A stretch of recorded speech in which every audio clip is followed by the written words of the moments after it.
Have you ever wondered what really propelled Abraham Lincoln, the humble log cabin lawyer, to the highest office in the land? We all know the heroic story. But behind the polished image of Honest Abe lies a tangled web of political maneuvering, ambition, and what some might call ... secrets. Today we're peeling back the layers of history to explore the untold story of Lincoln's ascent. This isn't the tale you learned in school. We're diving into the cutthroat world of 19th century politics, a place where ambition often overshadowed principles. Was Lincoln just a product of his time? Or was there a more calculating side to the man who would save the Union? Let's start with his early career in Illinois. Lincoln was a master strategist. He wasn't just a country lawyer, he was a political animal. He quickly learned that to get ahead, you had to play the game. And play it, he did. His rivalry with Stephen A. Douglas wasn't just a series of famous debates. It was a long, bitter struggle for power. Lincoln used his sharp wit and legal mind not just to argue cases, but to dismantle his opponents' reputations piece by piece. One of the most fascinating aspects is his use of the media. In an era of partisan newspapers, Lincoln knew how to plant stories, shape narratives, and even write anonymous letters to the editor to promote his own cause and attack his rivals. It was a sophisticated PR campaign before PR even existed. He carefully crafted his image as a self-made man of the people, a narrative that resonated deeply with the American public, but one that conveniently glossed over his intense political ambition. Let's talk about the 1860 Republican National Convention. Lincoln was the dark horse, the underdog. The frontrunners were powerful, established figures like William Seward. So, how did Lincoln pull off one of the biggest political upsets in American history? The answer lies with his campaign managers, a shrewd group of political operators.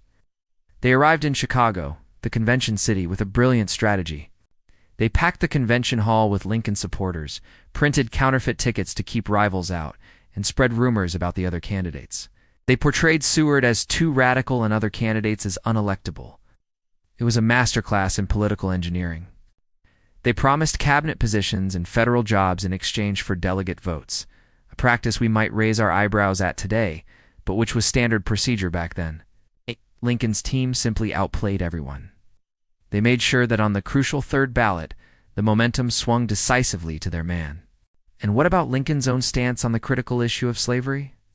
It was more complex, and some argue, more calculated than we often remember. Early in his career, while he personally disliked slavery, his political positions were often moderate, designed to appeal to the widest possible base. He wasn't an abolitionist from the start.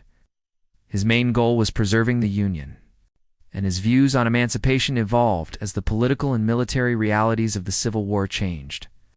He understood that a radical anti-slavery stance would have doomed his early political career in Illinois. So he walked a tightrope, opposing the expansion of slavery into new territories. A position that was more palatable to Northern voters who were unnecessarily abolitionists, but feared the growing power of the Southern states. This political pragmatism was key to his rise. He knew when to compromise and when to stand firm, a skill that allowed him to build a coalition that would eventually elect him president.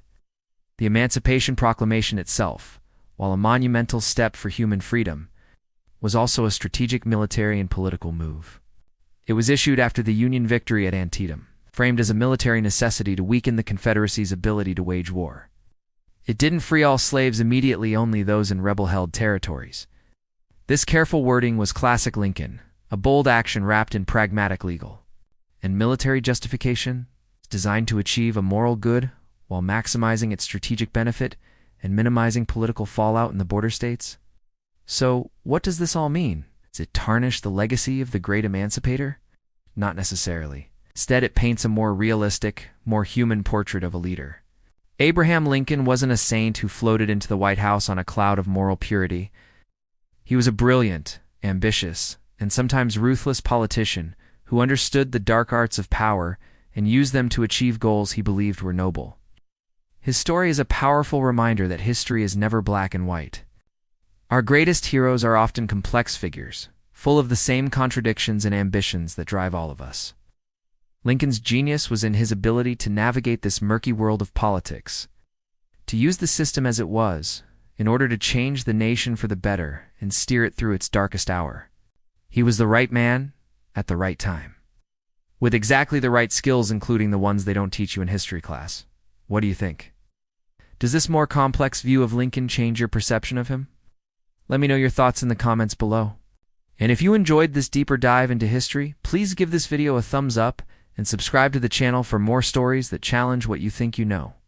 Thanks for watching, and I'll see you in the next one.